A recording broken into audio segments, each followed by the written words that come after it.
see, how do I get this? Can someone tell me how to get back into the big screen?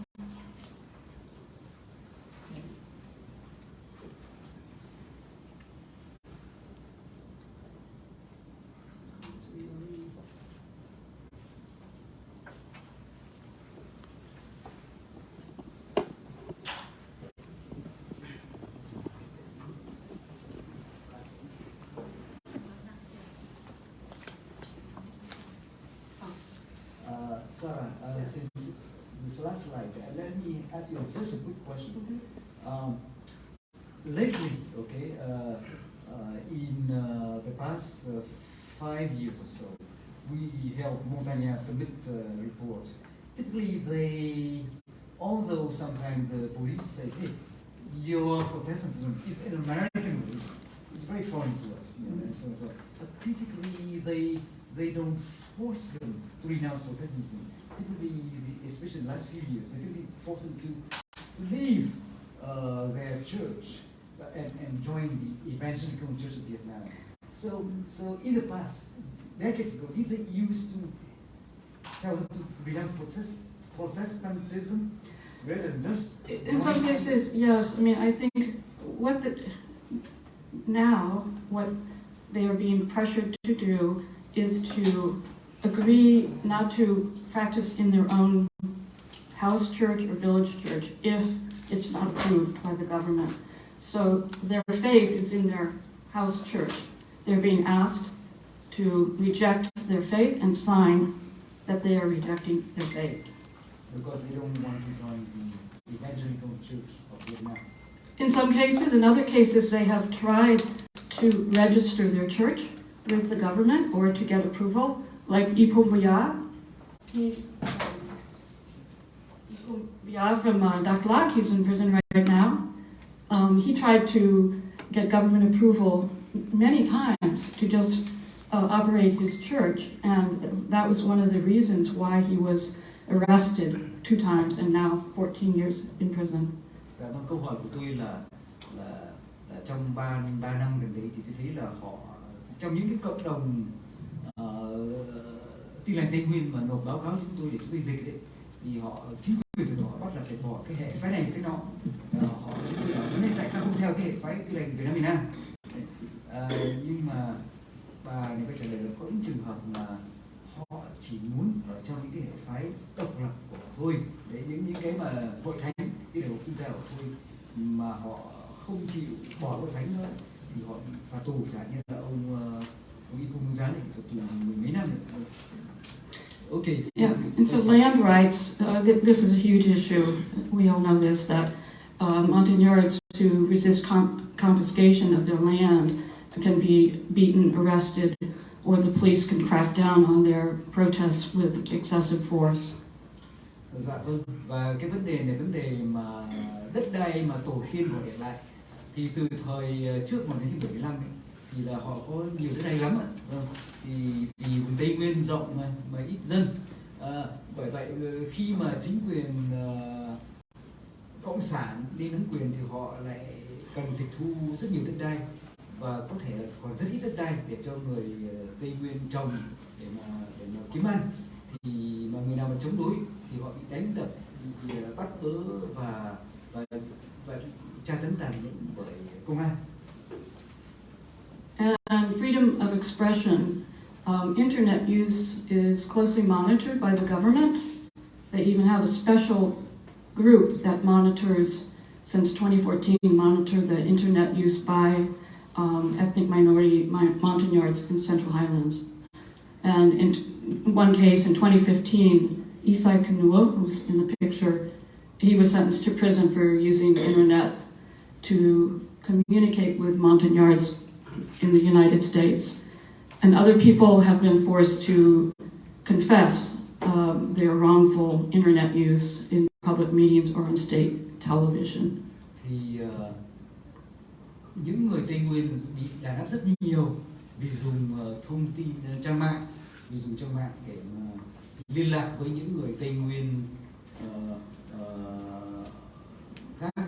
Ví dụ như thế này, là năm 2015 ấy, thì là cái ông Isaac Nun thì bị án 1 năm tù vì dùng thông tin điện tử để mà liên lạc với những người mà vận động, cũng là người tư viên vận động nhưng mà ở nước ngoài, rồi những người có một số người khác này, thì là tuy không đi tù nhưng mà vẫn bị phát động quần chúng để mà ra thú tội là chúng tôi dùng trang mạng một cách sai lầm, vi phạm pháp luật. Và đài truyền hình Việt Nam thì có phát hình những cái vụ thú tội này. And then after people are arrested, they are tried with trials that are unfair. They are charged with crimes that are very vaguely described, and the police interrogators use torture to make people confess, and they have no legal representation during detention and trial.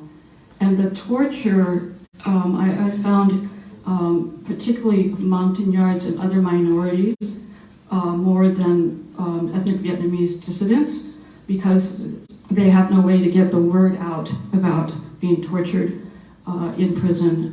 They don't have at this point the same networks. Và những cái vụ xử án rất là bất công thì là công an cứ trên cái bảng cáo trạng thì cứ nói là họ phạm cái tội mà rất là mơ hồ, chẳng hạn như là vi phạm an ninh quốc gia hay là chia rẽ cái đại đoàn kết dân tộc, hay là phản động, còn chính quyền cũng dùng nghĩa là tra tấn để bắt họ phải thú tội, ký ở đây tôi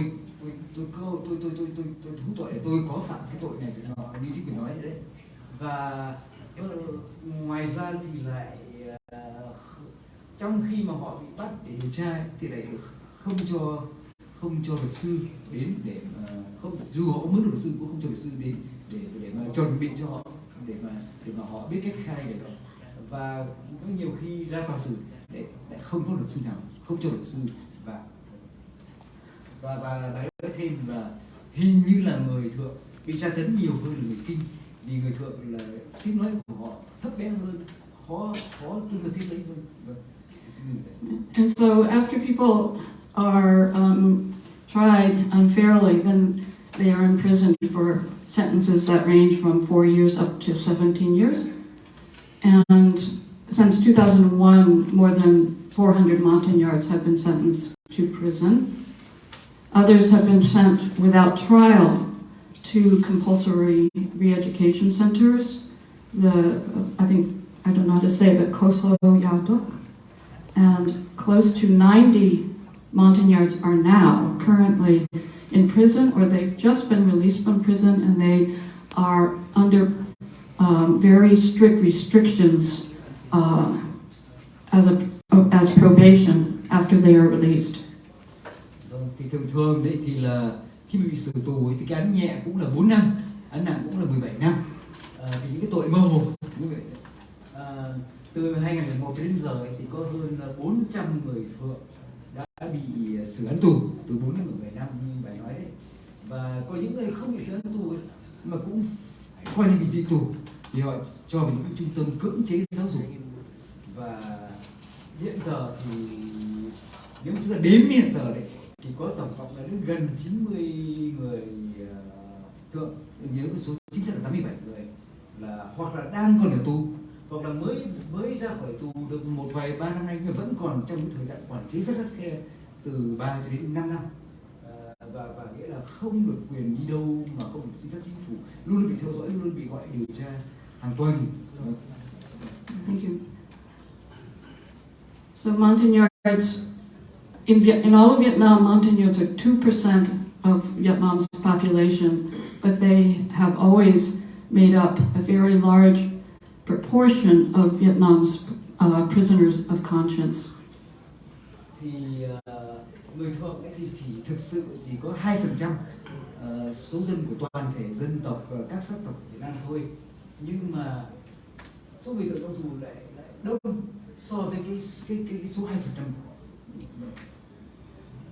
And the problems in Vietnam have caused many Montagnards to have to flee their country, their homeland. and they've gone to Cambodia and Thailand to seek protection. Vì đã đáp quá nhiều mà không bao giờ thấy có sự ngưng, cho nên là nhiều người thượng đã phải trốn sang mấy nước lân cận như là Campuchia và Thái Lan để mà xin tìm cách xin Hiệp Quốc phỏng vấn và cho họ cái thẻ là đúng là chính thức tị nạn vì lý do lương tâm. Yep. So these photos are from 2003 in Cambodia. People, when they first crossed the border, they are hiding in the deep forest with no food, no mosquito net, no medicine. It was very difficult, and some people died trying to get to the UN. Vì đây là những hình có từ năm 2003, những cái người mà bị đàn áp, người thượng ấy, bị đàn áp vì lý do tôn giáo thì họ phải chạy qua Campuchia, Thái Lan. Đây hình từ bên Thái Lan, bên Campuchia năm 2003, và họ qua đây họ không có nhà cửa, đồ ăn gì cả, họ sống trong rừng. Here we are. Yeah, maybe some of you recognize there's Mondulkiri camp there, and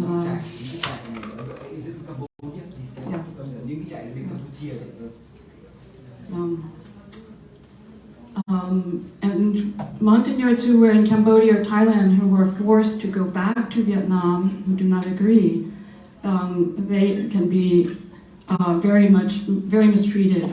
They can be detained, interrogated, and abused by police, or they can go home, but they're under, the police are watching them very closely all the time. And again, they may be forced to go around village to village to say, I did wrong by going to Cambodia, I made a big mistake.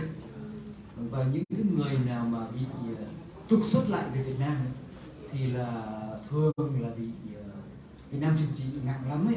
Chẳng hạn như họ bắt bớ, họ giam giữ, họ ấn một cái nặng nề, và có khi thường họ đánh đập, rồi họ luôn luôn theo dõi dù đã họ cho về nhà rồi, giống như cái quản chế rất nặng ấy. Và có những cũng nhiều khi là họ lại phải ra trước dân làng, lại bị cái phát động quần chúng nữa, là phải tự thú tội, và chính quyền Việt Nam lại cho lên truyền hình. This photograph here is from when